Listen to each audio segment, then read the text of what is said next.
Hello， 歡迎翻到我啲頻道啊！今日我要教大家做嘅就係鹹魚花腩煲啦。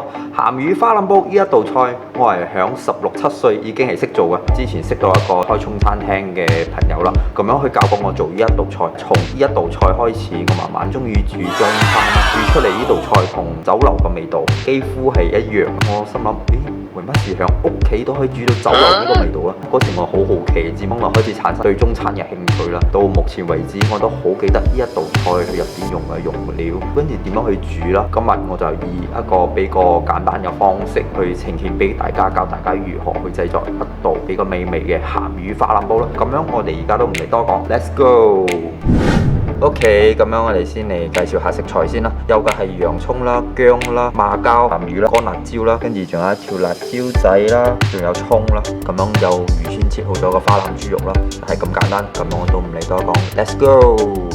咁樣我哋先嚟處理開個肉先啦，先落多少油去過油先啦。係估唔愛過油嘅話，你可以選擇煎嘅啦。煎常識開過後，先開始落其他嘢去炒咯。咁樣肉我先落去俾過油先啦。唔好過全熟啦，俾一下啫啦，大概3秒咁樣，就蒜味落去炒一下就好啦。然之後多少油，鹹魚落去煎一煎，撳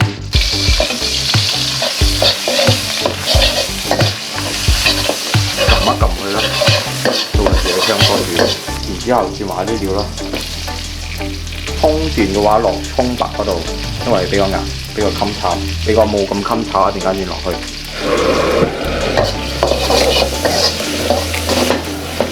炒佢啦，轉埋個豬肉，調汁落去，蠔油1匙，醬油1匙，魚露半匙，黑醬油1茶，花雕紹興酒1個，白胡椒粉多少？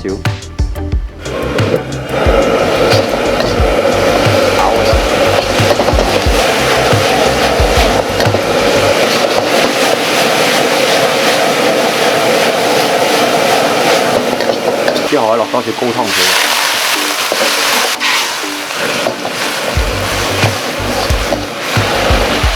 少少紅芽煲，